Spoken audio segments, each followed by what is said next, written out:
Wir verbringen die nächsten 24 Stunden in Andorra. Ob das eine gute Idee ist, Was man unbedingt beachten sollte. und ob es sich aus unserer Sicht lohnt, diesen Zwergstaat zu bereisen, das erzählen wir euch in diesem Video. Los geht's! Hi, wir sind Tina und Dirk von Let's Get Otter hier und mit unserem Campervan bereisen wir die Welt. Zuletzt waren wir ausgiebig in Spanien unterwegs und absolut begeistert von den unglaublich abwechslungsreichen Landschaften. Von paradiesischen Sandstränden, faszinierenden Städten bis hin zu imposanten Berglandschaften. Heute schauen wir uns nun also das Fürstentum Andorra an. Kommt mit!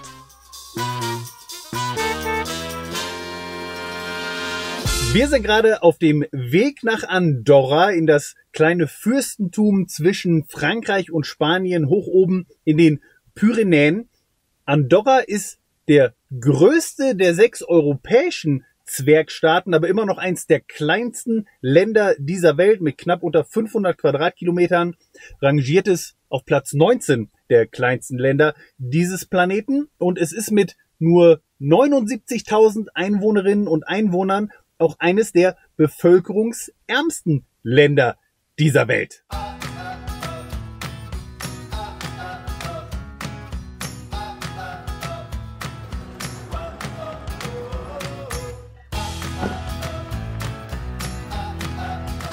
Wir sind nur noch ein paar Kilometer vor der Grenze zwischen Spanien und Andorra und das ist der richtige Moment, die Handys auf den Flugmodus zu stellen, denn Andorra ist zwar von Frankreich und Spanien umgeben und benutzt den Euro, es ist aber nicht Teil der Europäischen Union und damit auch nicht Teil des EU-Roamings, das heißt, telefonieren und surfen kann richtig teuer werden. Daher unser Tipp, schaltet eure mobilen Daten aus. Und ein weiterer Tipp, wir haben uns die Offline-Karten von Google Maps runtergeladen, damit wir gleich trotzdem noch gut navigieren können. Hoffentlich.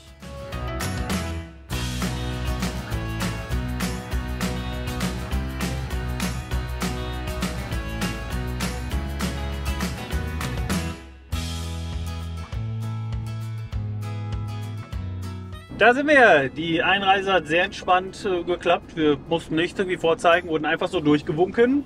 Bei der Ausreise, die soll manchmal ein bisschen langwieriger sein, denn Andorra ist ein Steuerparadies und gerade so Sachen wie Tabak und Alkohol sind hier günstig. Und da darf man dann die Maximalmengen nicht überschreiten und das wird wohl häufig kontrolliert, da wird man häufig rausgewunken und das Auto durchsucht. Aber ja, die Einreise war sehr entspannt. Und jetzt ab in die Hauptstadt.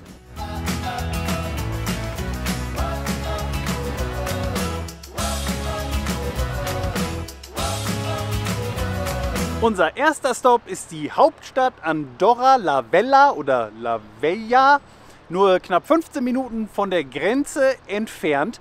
Es ist die höchstgelegene Hauptstadt Europas auf über 1000 Metern und es ist eine der kleinsten Hauptstädte auf der gesamten Welt mit nur 22.000, 23.000 Einwohnerinnen und Einwohnern. Die Stadt ist vor allem von Einkaufsmöglichkeiten geprägt. Auf dem Weg hierher waren es Tankstellen, hier sind sie jetzt ja Shopping Center und Co., was daran liegt, weil Andorra ein Steuerparadies ist. Vor allem, wie gesagt, so Dinge wie Tabak und Alkoholiker sind hier günstiger, Sprit eben auch. Das werden wir dann morgen auch noch nutzen. Aber Andorra oder die Hauptstadt haben mehr zu bieten als Einkaufsmöglichkeiten und ein paar Sachen davon zeigen wir euch jetzt. Es gibt hier in der Stadt zum Beispiel mehrere alte, schöne Kirchen zu sehen.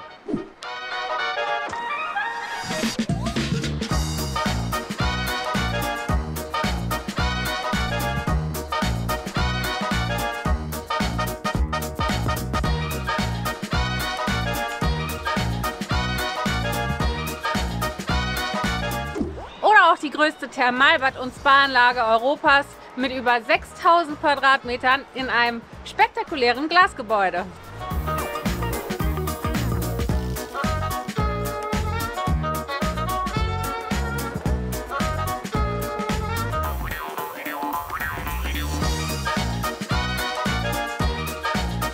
Es gibt alte Brücken und moderne Brücken.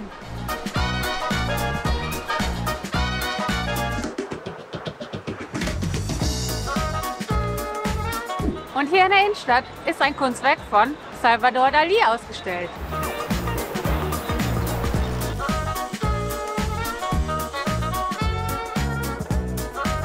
In Andorra ist ja alles ein bisschen kleiner. Das gilt besonders wohl für die Züge. Interessanterweise kommt hier auch 70 Grad heißes Wasser aus dem Boden.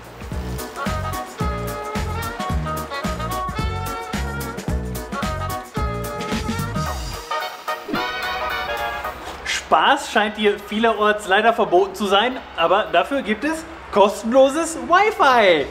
Denkt an NordVPN. Und für alle, die es sich gefragt haben, ja, einen goldenen Hahn gibt es hier auch. Der Central Park ist vielleicht nicht ganz so groß wie der in New York, aber für einen netten Spaziergang reicht es dann doch.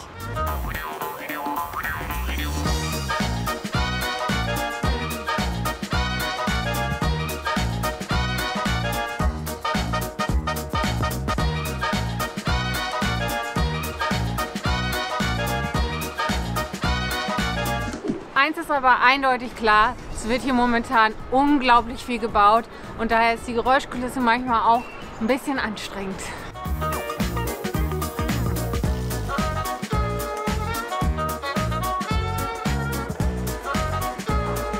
Eine weitere Erkenntnis, hier sitzen Menschen in luftiger Höhe auf Pfählen.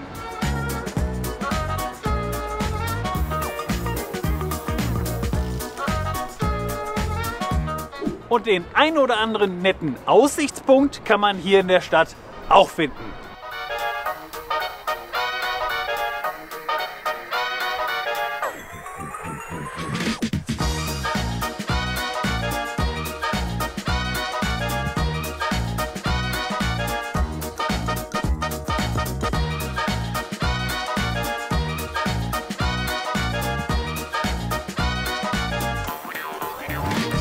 Apropos schöner Aussichtspunkt, der bekannteste von ganz Andorra, zumindest wenn man den Google-Bewertungen glauben darf, ist der Roc del Quer. Der ist so ungefähr 25 Kilometer oder Minuten, ich weiß es nicht, von hier entfernt. Da fahren wir als nächstes hin.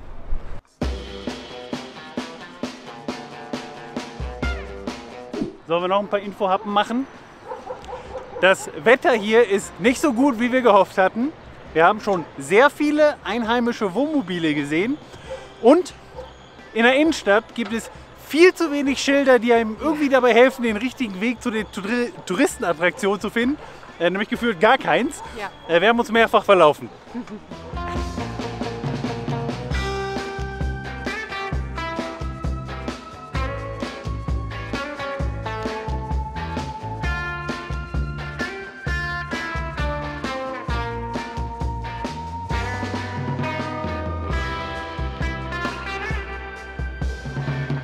Wir sind angekommen auf dem Parkplatz des Aussichtspunkts und außer uns steht noch genau ein Auto und ein Reisebus hier.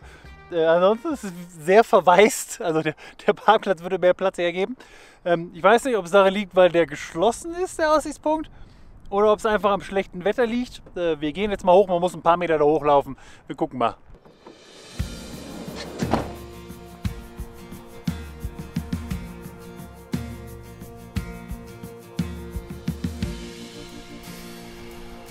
Also offen scheint er zu sein, aber es ist sehr kalt. Ja, das Thermometer hat gerade 3 Grad gezeigt und Eisewind.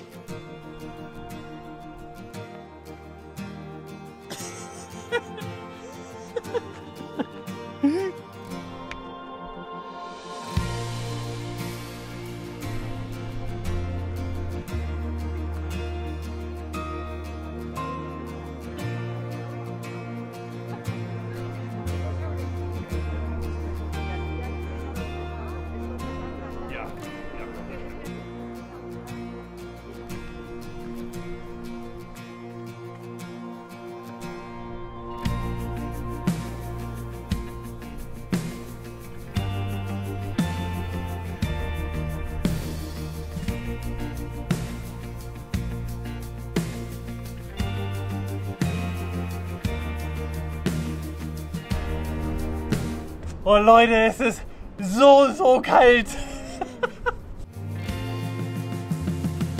Ja, die Aussicht war ganz nett, wobei die bei gutem Wetter sicherlich noch mal besser ist. Aber was will man machen? Das Wetter kann man ja nun mal nicht steuern. Und nicht steuern kann man auch, dass das Ticket dafür 5 € kostet. Wir haben uns sagen lassen, dass es bis vor ein paar Jahren noch kostenlos war. Jetzt kostet es eben 5 € pro Person. Ist fein. Sowieso ist der Tourismus die mit Abstand größte Einnahmequelle Andorras. Ich glaube, es sind irgendwie 80% des BIPs, die der Tourismus ausmacht. Und da steht an vorderster Front der Wintersport. Denn Andorra hat mehrere große Skigebiete mit Hunderten von Pistenkilometern. Und darunter auch das größte Skigebiet außerhalb der Alpen. Ja, und so schnell kann es gehen. Es wird jetzt schon langsam dunkel. Das heißt, wir fahren zu unserem Stellplatz für die Nacht.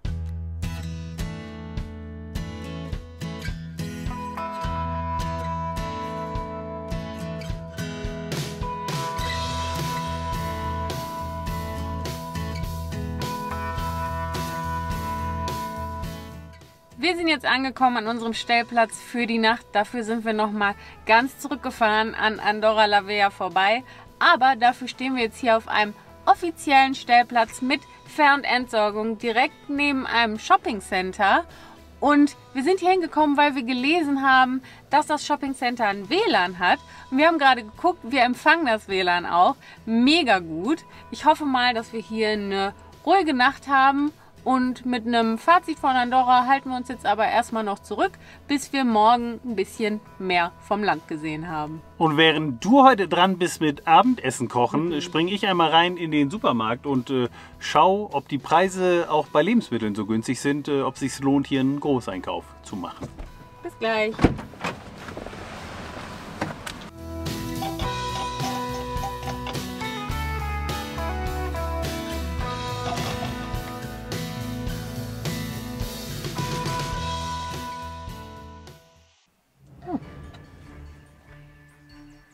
Hallo, kannst du mir bitte eben Geld überweisen? Dirk, bist du's? Ja, kannst du mir bitte eben Geld überweisen? Ich schicke dir einen Link.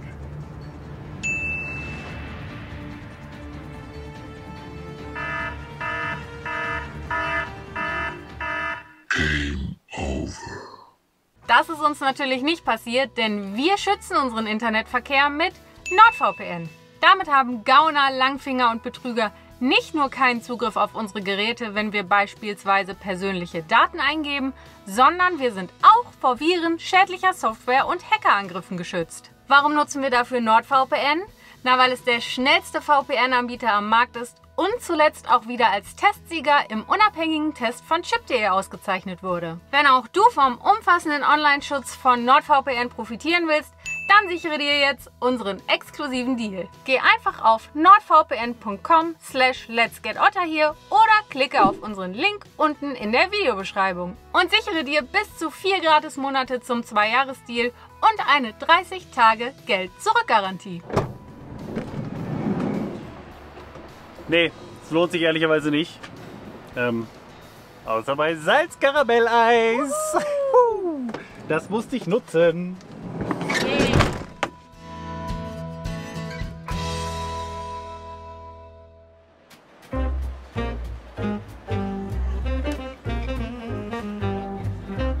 Wenn man schon neben einem Shopping-Center parkt, dann muss man das natürlich auch nutzen.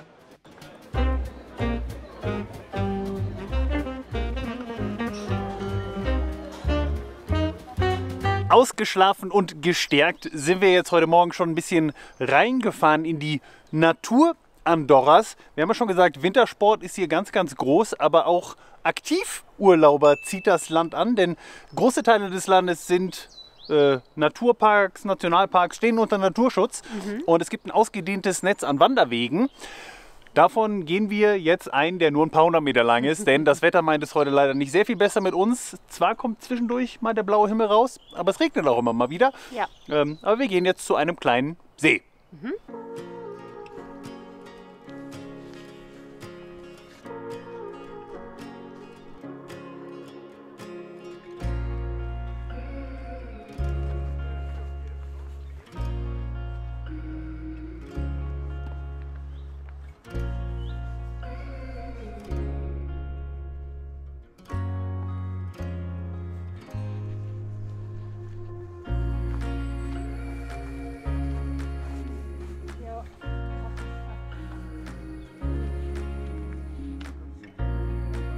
Voll süß. Man kann sich hier ein Buch nehmen und dann hier auf der Bank lesen. Und was hast du gelesen? Moby Dick.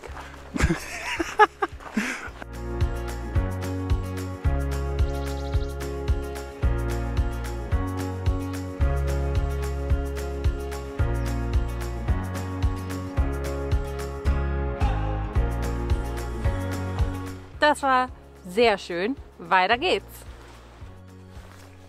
Und zack, jetzt sind wir hoch oben in den Bergen im äußersten nordwestlichen Zipfel Andorras. Wirklich ein paar hundert Meter hier hinter diesen Gipfeln beginnt Frankreich. Ich wollte ja einmal hochfahren, um uns dieses Skigebiet anzuschauen und in der Hoffnung, dass wir hier eine schöne Aussicht haben. Aber ehrlicherweise ist es nur eine weiße Wand aus Schnee und Nebel. Man kann wirklich überhaupt gar nicht so weit schauen. Und es ist auch sehr, sehr kalt. Wir haben knapp unter 0 Grad. Tina wollte das Auto jetzt auch gar nicht verlassen, deswegen musste ich weiter filmen. Ja, wie gesagt, man kann leider nicht allzu viel sehen. Ich denke, deswegen werden wir uns jetzt langsam wieder auf den Weg nach unten machen und dann in Richtung Osten des Landes aufbrechen. Auch da ist eine Grenze zu Frankreich.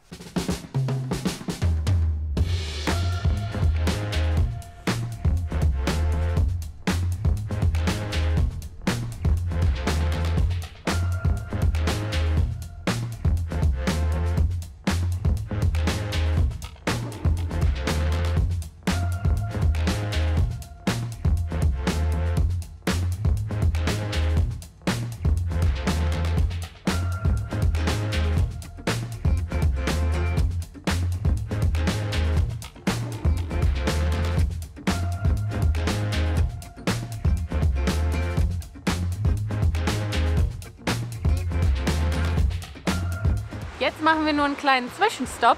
Es gibt ganz viele süße kleine Dörfer in Andorra und in einem davon, Ordino, sind wir gerade.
Ja, das war wirklich ein schöner kleiner Spaziergang hier durchs Dorf. Und jetzt haben wir noch einen wichtigen Stopp, nämlich eine Tankstelle. Wir brauchen unbedingt Sprit. Und dann geht es über einen vermeintlich sehr sehenswerten Bergpass rüber nach Frankreich.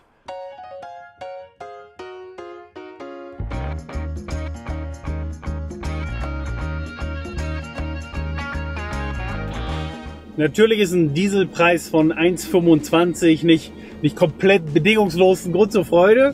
Wenn man daran denkt, also vor 2 Jahren haben wir, glaube ich, noch 99 Cent bezahlt in Deutschland. Oder 5 Cent im Iran. Aber ja, verglichen mit den aktuellen Preisen ist es natürlich doch ein großer Rabatt. Ich glaube, im Vergleich zu Spanien 20 Cent, im Vergleich zu Frankreich, glaube ich, sogar 30 oder 40 Cent. Ja. Dann nimmt man das natürlich sehr gerne mit.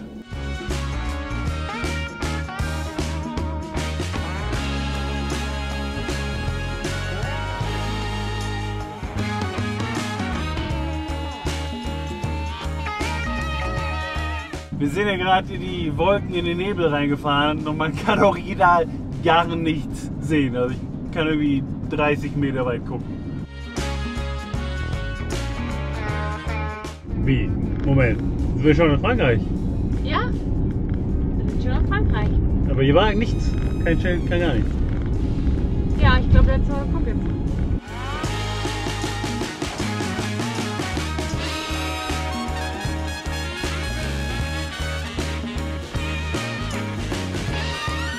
Bonjour! Die Wolken haben uns wieder ausgespuckt und auch Andorra haben wir jetzt hinter uns gelassen. Wir sind gerade in Frankreich schon ein kleines Stück vom Pass runtergefahren, von dem wir ja leider nicht so viel sehen konnten. Wir sind eben jetzt so weit runtergefahren, dass wir nicht mehr in den Wolken feststecken.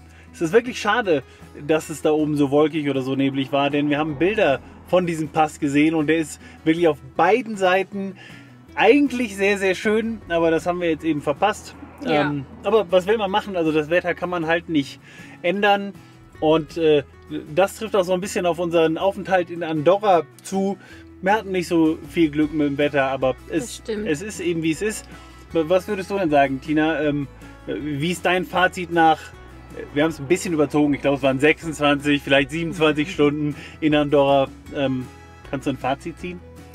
Ja, ich würde sagen, also wenn das Wetter besser gewesen wäre und wenn nicht überall Baustellen gewesen wären, das heißt wahrscheinlich in der Hauptsaison, wäre es sehr viel schöner gewesen. Ja.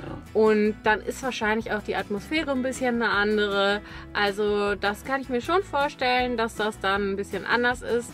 Aber auch so kann man vielleicht diese Hauptstadt auslassen und sich einfach auf die kleinen Dörfer, die kleinen umliegenden Dörfer konzentrieren. Ja, und auch die Bergregionen und es gibt ja viele Wanderungen.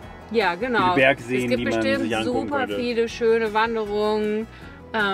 Ja, darauf sollte man sich wahrscheinlich konzentrieren.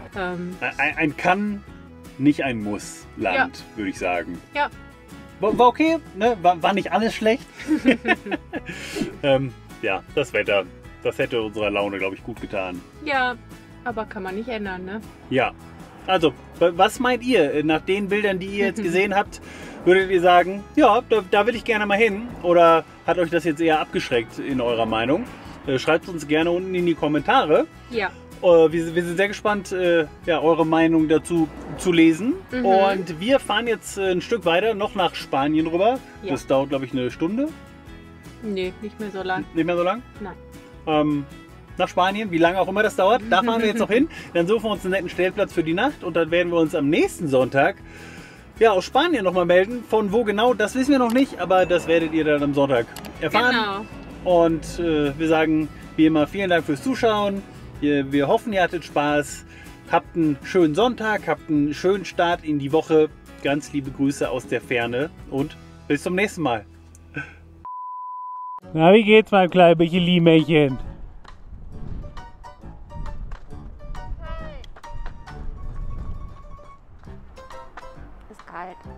Wo geht's lang? Weiß ich nicht. Oh, dass sie die Frisuren geschnitten haben. Die armen Pferde. Guck schon mal, ey. Abgeraspelt. Ihr Arm. Sorry. Wer war's? Wer hat euch hier den Mikropony geschnitten?